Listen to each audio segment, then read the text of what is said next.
to hear their issues and what they're thinking and what they're feeling. Absolutely.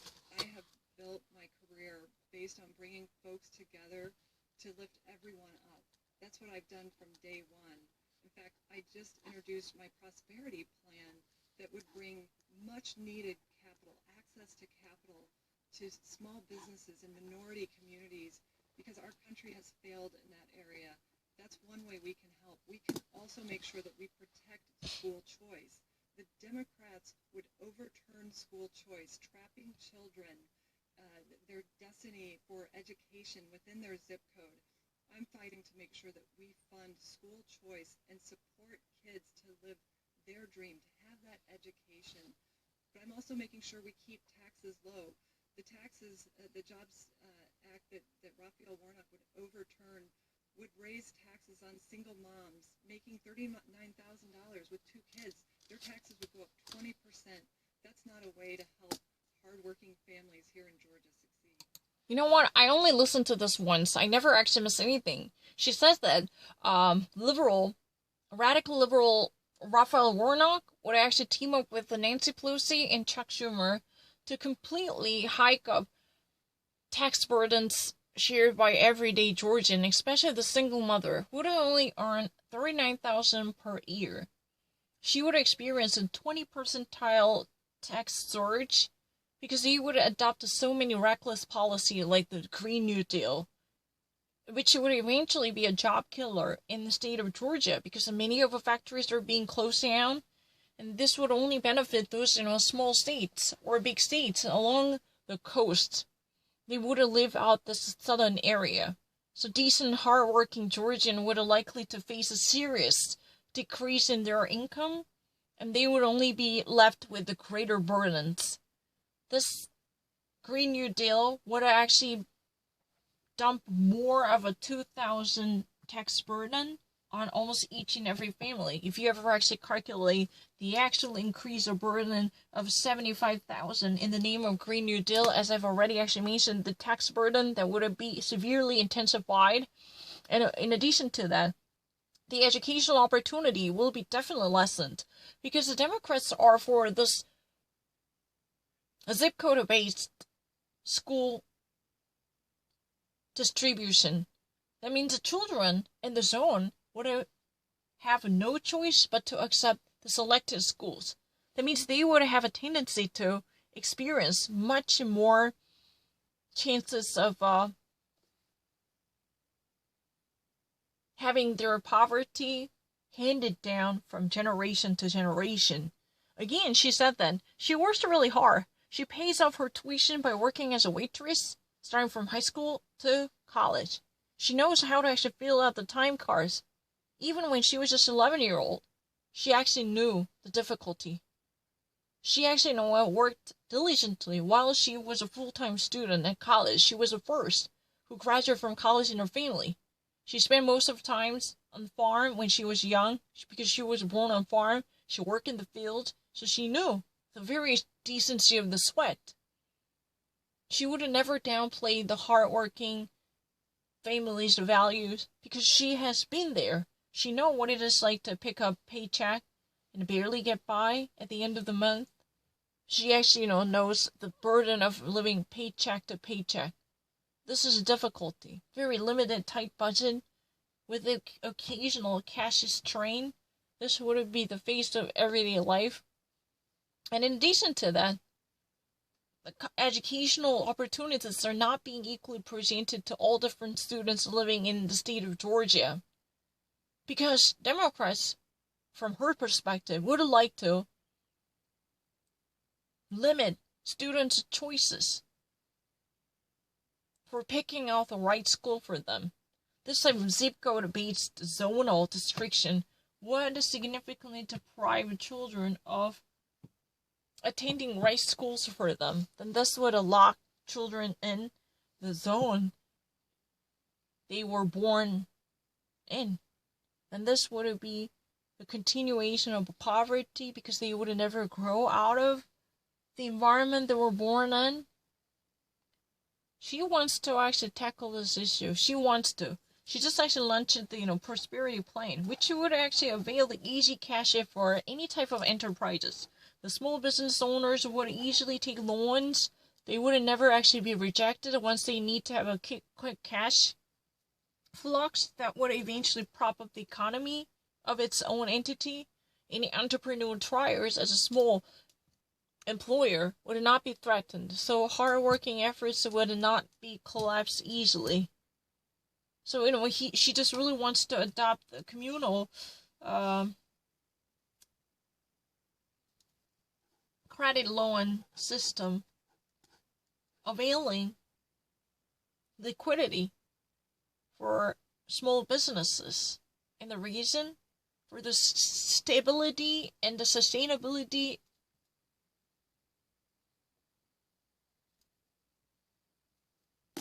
and she refused to trap our children in schools in the vicinity. She just wants to open up the statewide school system so any student in the state school system can apply for different locations schools as long as they meet qualifications. I mean, I don't really need to repeat anything. 다시 들을 필요 없어요. 그러면은 이거 이제 그만하자. 다시 듣자고. 그냥 너무 하기 싫은 게 아니라 나중에 하자. 이거 다시 듣는데 그럴 필요 없어. 그럼 아무 부분 한 부분 여기 아직 들으면 아니 그러지 마. 그냥 라이브 뉴스 해줘. 그냥 내가 어디다 대고 다시 들어야 되나? I'm really great with number. Kelly Love는 한 번만에 다 들었거든. 진짜 억울하다. 갑자기 광고가 나와서 그냥 내가 못 들은 게 다 들었는데 내 말 끊어줬어. 내가 얼마나 멋지게 듣는지 보여줄게. It's a really crazy argument. I understand things better in English. Let me actually show you. No, I'm actually better. In English, I'm better. Move on. Teachers in one of the country's largest school systems reportedly being taught how racist they are. Plus, owners of a New York City pub at the center of a lockdown fight speaking out after one of them was arrested. So, teachers across the nation in a certain school district somehow actually they're being taught how racist they are. This is really kind of a recognition to be alerted on the racism. The teachers in the certain school district across the nation somehow actually had a solemn moment to be informed on how racist they are. And right now, pub owners in New York City really had a brutal confrontation against the municipal authorities. There was one pub owner who was arrested. And right now, there is a person who is to be interviewed to deliver the story from their side. Because the pub owners, they were being massively suppressed because of the lockdown restrictions. They can no longer function properly. Their business prospects are doomed as a hell. So they actually, went on protestations and they actually took to streets. Following from that mass riot, there was one person arrested, and there is an insider who is going to have an interview with the Fox News to deliver one's own story. I don't really need to think twice about any of them. 필요 없어요. 한 번만 들으면 다 이해해요. 자꾸만 못했다 해. 너무 억울해. 여기서부터 들은 적 없어. 내가 얼마나 한 번만에 하는지 보여줄래? 아니 앞에도 숫자 많이 나왔어요. 왜 갑자기 숫자 못했다 해. 앞에도 로리 러플린 숫자 진짜 많이 한 번도 다시 안. 왜냐면 여기 뭐 먹었어요. 그래서 녹음이 잘 안 됐어. 내가 원래 그렇게 궁금하면 원래 녹음한 소리랑 비교해 보면 되잖아. 처음에 녹음한 거 이게 잘못 들어서 그런 거 아니에요. 내 녹음 마음에 안 든 똑같은 말인데 녹음 마음에 안 다시 말하는 거예요. 근데 요거 다시 플레이 해줘야 돼. 그래 네가 듣지. 네가 이걸 들어야지. Greg Bluestein, your turn to ask a question. Yeah, and this next question is for both candidates. We'll start with Reverend. Do you plan to accept a coronavirus vaccine when public health experts declare it to be safe? And if so, how do you plan to persuade the public to take it? Mm-hmm. So, Reverend Warnock, do you accept the safety of a public coronavirus vaccine guaranteed by the scientists, pharmaceutical companies, and the scientific authorities claiming that these are really safe to be taken by everyday American? If so, if you ever approve that, how would you like to persuade the rest of the public in case of a disbelief? If these people are not fully convinced about the safety, what type of measure would you like to take? And do you buy that? Do you personally profess conviction for the safety of a coronavirus? This is really a question. Have I missed it? I've never seen it. Absolutely. When our health professionals tell us that we have a vaccine that works and is effective and safe, I will pick it. I will encourage the folks who listen to me, people who are in my church and in the community to take it. But also I will try to work hard as a senator to make sure that communities that are so often marginalized don't find themselves at the back of the line again, that they have access to the vaccine. So often they find themselves at the back of the line. And I've spent my life standing up, fighting for ordinary people. Kelly Loeffler is trying to misrepresent me because she knows that she has spent the first 10 months, all 10 months of her tenure, thinking about herself. She's the unelected senator of Georgia. She was appointed. The people of Georgia have been disappointed. So, his commitment is yes. When health officials will say yes in this nation to testify the safety of a corona vaccine, then why not? And I would definitely take that one. But you know what? I would like to convince people, first addressing this issue to the people who normally listen to me. Like, the congregants in his church pew, he would like to talk to them. But you know what? The first thing comes first. He always wants to care about the people who are likely to be marginalized, those people who are isolated, who are ostracized, who would never be part of this immediate emergency usage. He just really likes to guarantee that those people could have chances to have them inoculated, so they were never going to be left alone. He just really likes to incorporate the people who are likely to be deserted into this conversation. He would like to put aside a proper amount of vaccine to have them equally immunized, so there would be no inequality. But if you ever actually, think about the policy of Kelly Loeffler, you would actually think otherwise. Because, throughout her 10 months in the Senate, this is her entire tenure, because she was an appointed senator who was just appointed by Governor Brian Kemp to replace this retiring Senator I. Jackson. That was really the total amount of time, but within her first 3 weeks, what she did was really shocking. When she actually voted no for the $600 extended unemployment compensations bill that could have at least allocated $600 per each family household with unemployed members in Georgia.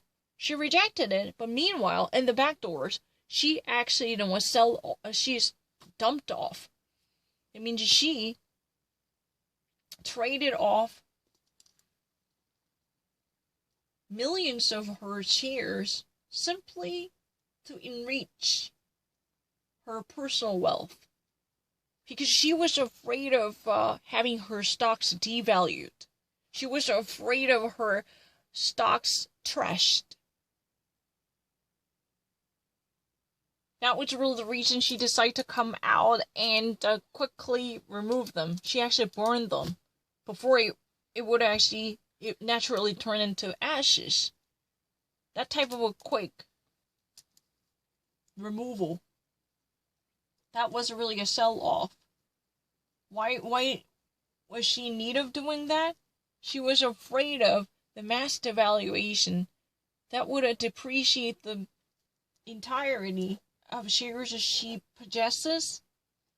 So she literally cashed in all the chips she had in the business. Technically, that was not the entirety. but millions of chips that were being transformed into cash. So she had more liquidity than ever before. Because she decided to take quick action. But what's been so heinous here is the very source of information that motivated her to take that quick action was a private briefing that would be exclusively allowed to senators in the United States. Those senators, in order to sharpen up their relations with the outer world, they are receiving private briefings on a variety of issues, including national security. These are classified materials, of course, less clandestine than those ones received by presidents. Of course, the very best one is the sitting president, and the formal presidents also each morning are being briefed on very serious circumstances involved in national security and defense.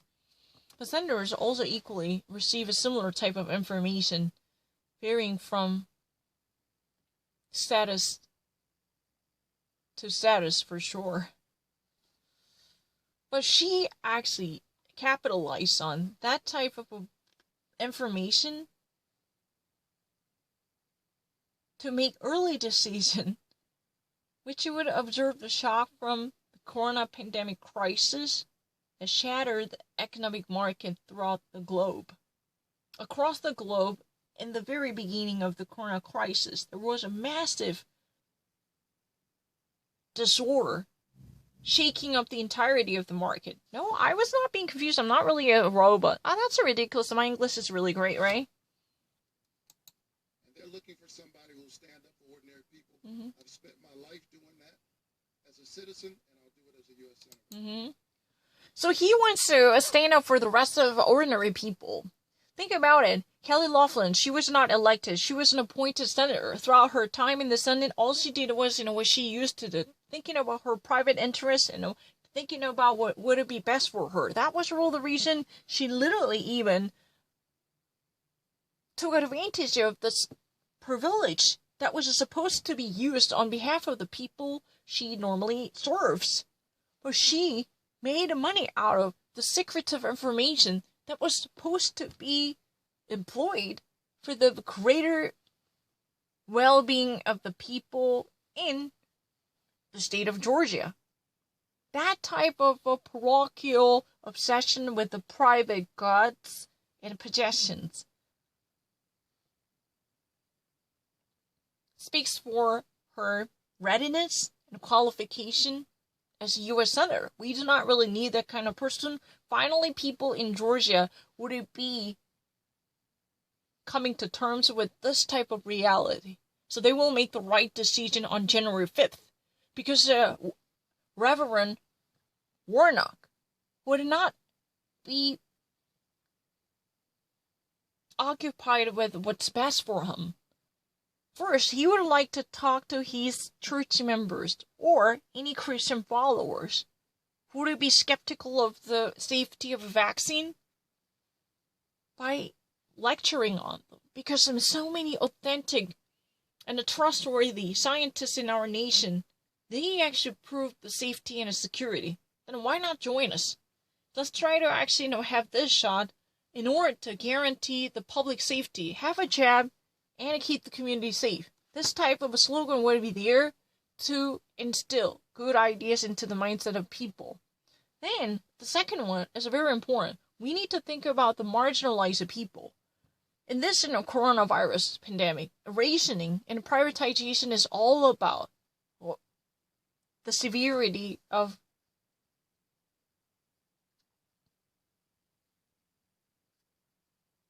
human greed and egocentrism. People somehow realize they should be the first, or their rights should be prioritized. They couldn't actually stand this type of feeling as if they're being taken for granted. So they always wants to stay on top. But this is all about looking after each other's back. In time of a crisis like this, we have to think about how we can share the limited commodities together, how we can withdraw from a sense of parochialism. We can actually think of a communal and broader welfare. That's really the argument. He wants to focus on the principle of a utilitarianism by enlarging the circle, which it could contain more number of people, and that way we can broaden the mindset of a communal identity. So people no longer have a vicious fight, or people no longer have name calling or exchange of blows, just because there are certain limited and restrained articles and commodities and products that would be distributed based upon rationing. So we actually need to think about the communal good. What's the best for our community? And what's the best for our state? What's the best for our society? What's the best for our nation? And this type of much more altruistic thinking would be necessary to promote individual benefits. This might sound bizarre or incompatible, but if we ever actually, put our thoughts into much broader concept by looking after or taking care of or looking out for others in our neighborhood, and you actually enlarge the scope, our neighborhood, our precinct, or our county, in our city, our state, like this, then we would have peaceful talks or negotiations to sort out our differences and hammer out our conclusions. That would eventually include more people and exclude more fights. And that type of a coexistence and symbiosis would be possible. That's the real spirit he wants to emphasize. Forget about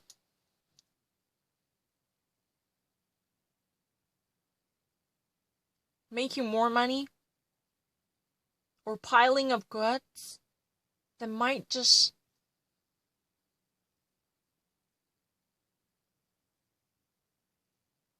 put you in the status of a prominence. He really wants to perform better than other in the socioeconomic dimension. The quickest way is the concentration of wealth, the accumulation of wealth. And he just likes to do it. That's not great.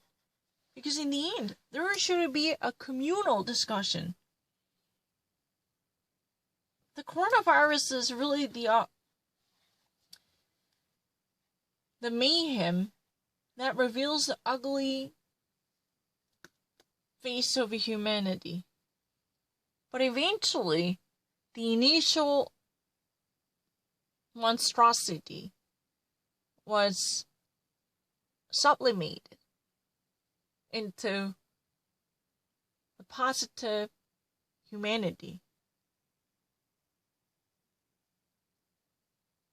Once people learn how to coexist peacefully in the midst of difficulty, maybe that would be also motivated by self-interest. They learn that hating each other, fighting against each other, would eventually infringe on their self-interest.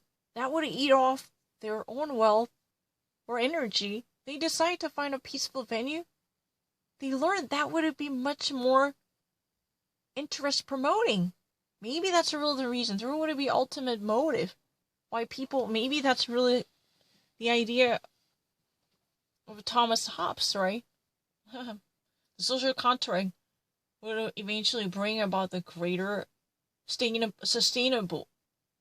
greater sustainability and prosperity, because no one would fear.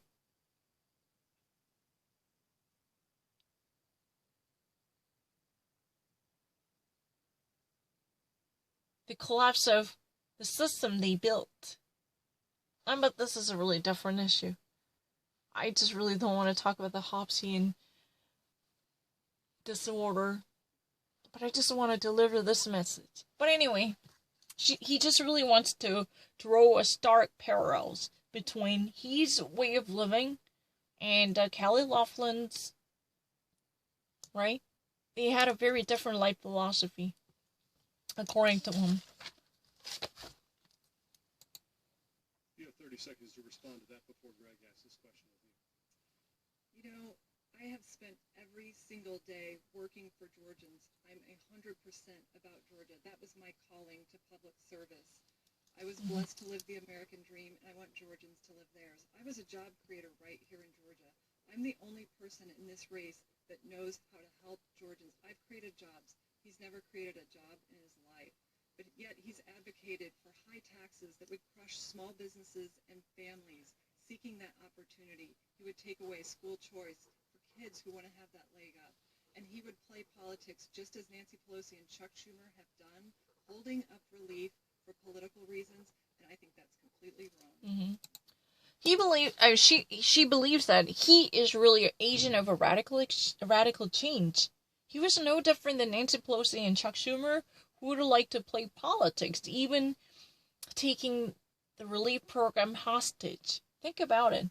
The actual allocation of the relief money or funds could have done much faster and smoothly, in a timely manner, especially if there had been no logjam in the Beltway, mostly led by Democratic leadership represented by Chuck Schumer and Nancy Pelosi. He's no different than them. He's a rubber stamper. He's even worse because he would have no philosophy. He would have no power to resist their constant pressure because he would be squashed by politics. Democrats likely to be the automata whose battery is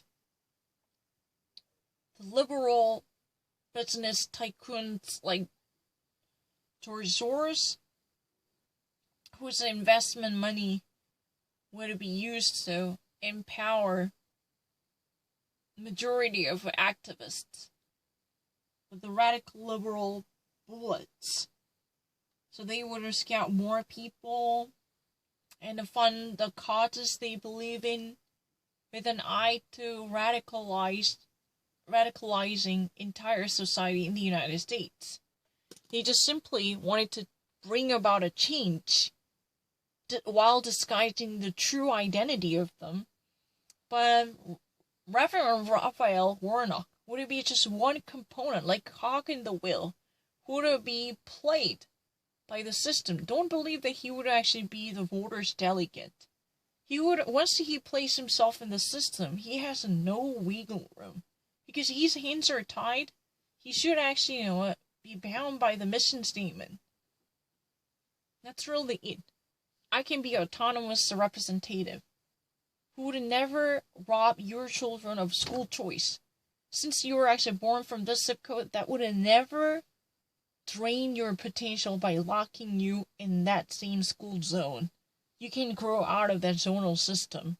You can always make choice. You can actually live up to your God-given potential. I'm here to share my version of American dream. Don't forget that. I was born on the farm. I was working hard in the fields. And even actually since age 11, I learned how to fill out the time card. And I actually learned so many things. I even actually paid my college through waitress work. I was moonlighting as a waitress. That began